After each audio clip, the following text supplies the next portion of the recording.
भारत ने एक ऐसा स्ट्रेटेजिक मूव लिया है जिससे बांग्लादेश, चीन और पाकिस्तान की तिगड़ी के सारे पैंतरे धरे के धरे रह जाएंगे। भारत सरकार ने सिलीगुड़ी कॉरिडोर में 40 किलोमीटर लंबे अंडरग्राउंड रेल नेटवर्क के निर्माण का ऐलान कर दिया है। इस पूरे प्रोजेक्ट के बारे में आपको बताएं, इससे पहले चिकन नेक के बारे में थोड़ा जान लेते हैं कि आखिर ये है क्या। दरअसल जिसे अक्सर चिकन नेक कहा जाता है वो भारत की भूमि का एक संकरा हिस्सा है। इस कॉरिडोर की लंबाई 60 किलोमीटर है और अपने सबसे पहले पॉइंट पर यह सिर्फ 20 से 25 किलोमीटर चौड़ा है। यह नेपाल, भूटान और बांग्लादेश से सटा हुआ है। यही नहीं, यह कॉरिडोर चीन से भी नजदीक है। भारत का बेहद संकरा हिस्सा नॉर्थ ईस्ट के राज्य को भारत से जोड़ता है। 60 किलोमीटर लंबाई, 20-25 किलोमीटर चौड़ाई।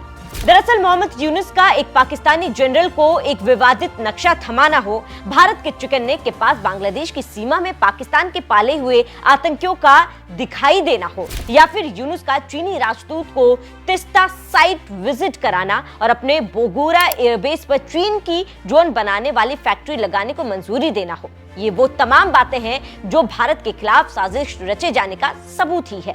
भारत ने भी भविष्य की चुनौतियों से निपटने के लिए अब सिलीगुड़ी कॉरिडोर में अंडरग्राउंड रेल नेटवर्क बनाने की घोषणा कर दी है। ये प्रोजेक्ट एक रेल कनेक्टिविटी भर नहीं है, बल्कि जियोपॉलिटिक्स के लिहाज से बहुत बड़ा स्ट्रेटेजिक ब्रेक थ्रू है। आखिर ये अंडरग्राउंड रेल कॉरिडोर कैसा होगा, ये भी जान लेते हैं। अंडरग्राउंड रेल नेटवर्क 40 किलोमीटर लंबा होगा। इसका निर्माण पश्चिम बंगाल के 10 माइल हाट से रंगापानी स्टेशन के बीच होगा। इस रेल नेटवर्क की सर्वाइवेबिलिटी को ध्यान में रखते हुए इसे जमीन के लेवल से लगभग 24 मीटर यानी 78 फुट नीचे बनाया जाएगा। इस कॉरिडोर में एक रेल लाइन जमीन के ऊपर है, यही 2 रेलवे लाइन जमीन के नीचे होंगी। गहराई के चलते दुश्मन का इस ट्रैक का आसानी से पता नहीं चल सकेगा और यह ड्रोन मिसाइल, ब्लास्ट या अन्य खतरों से परे होगा। इतनी गहराई रखने का मकसद है कि रेल ऑपरेशन बहुत खराब या खतरनाक हालात में भी जारी रह सके। इस प्रोजेक्ट को पूरा होने पर मिलिट्री लॉजिस्टिक्स के लिए सेफ पैसेज बन जाएगा। इससे सेना की तेज और निर्बाध आवाजाही सुनिश्चित हो जाएगी। युद्ध जैसे हालात में तो ये नेटवर्क वरदान साबित होगा।